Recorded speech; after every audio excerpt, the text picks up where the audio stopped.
During the week of the Passover, while the city of Jerusalem held 3 or 4 times as many people as usual, the gates in its walls were kept open day and night, although during most of the year they were closed at sunset.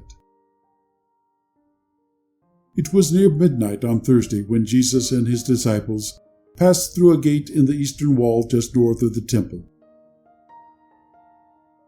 They went down into the valley of the brook Kedron and crossed the brook upon the bridge.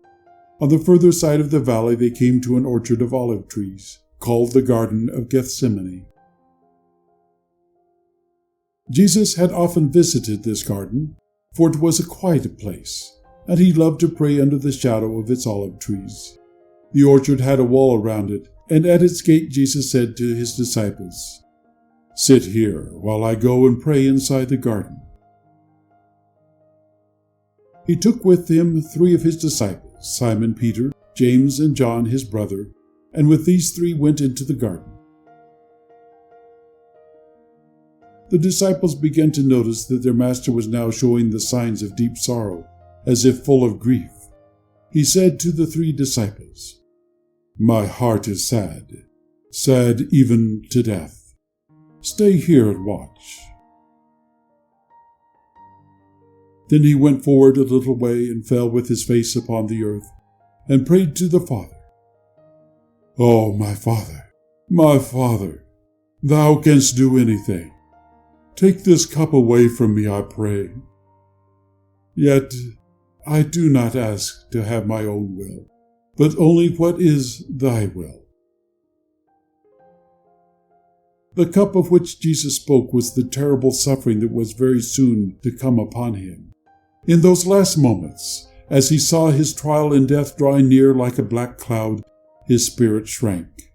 So earnest was his prayer that the sweat stood upon his face in drops of blood. Just then came an angel from heaven, standing by his side to cheer and help him. He rose up and walked to the place where he had left the 3 disciples.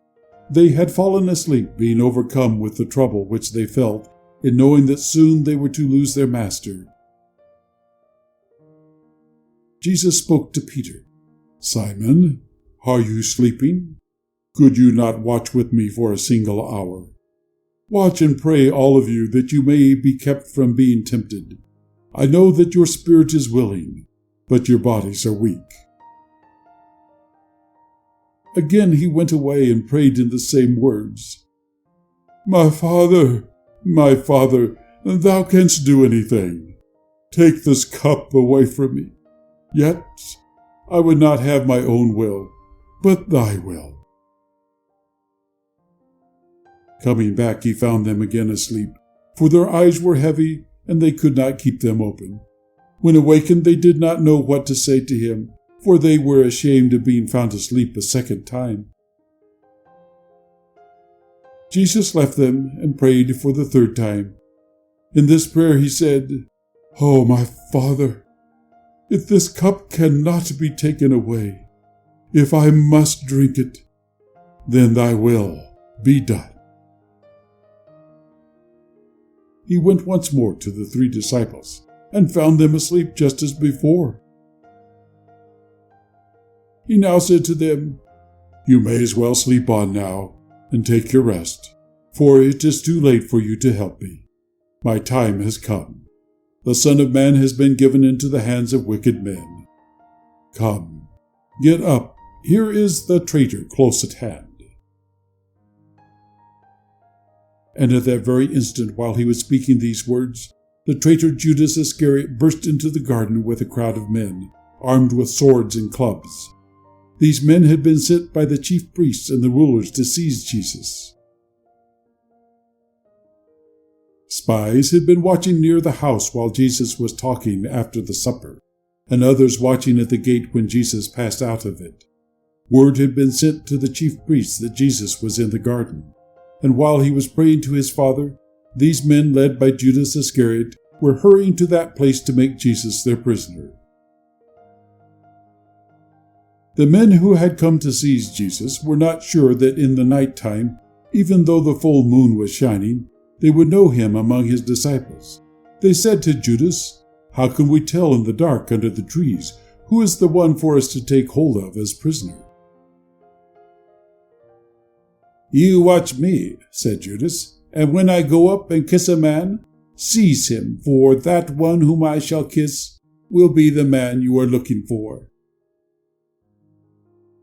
So Judas went into the garden, where by this time all the other disciples were gathered around Jesus. He came rushing up, saying, "Master, Master," and kissed him, just as though he were glad to see him. "Judas," said Jesus, "do you betray the Son of Man with a kiss?" Then he went forward to the band of men who were standing with their lanterns and torches, their swords and spears. "For whom are you looking?" he said to these men. "Jesus of Nazareth," they answered him. "I am he," said Jesus. At that instant when he said this, they went backward as if frightened, and fell upon their faces on the ground. Again after a moment he asked them, "For whom are you looking?" And again they answered, "Jesus of Nazareth."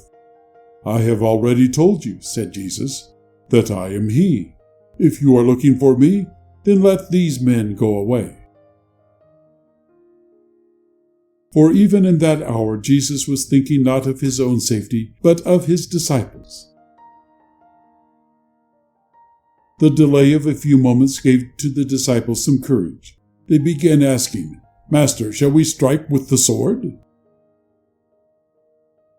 Simon Peter, not waiting for an answer from Jesus, drew a sword which he had brought with him, and with it struck one of the high priest's servants, a man named Malchus, and cut off his right ear.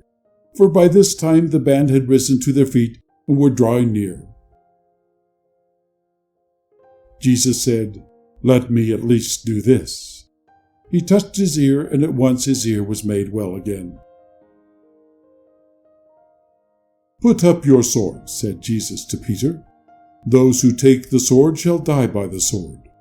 Do you not know that with a word I could call upon my Father, and even now he would send me 12 armies of angels to keep me safe?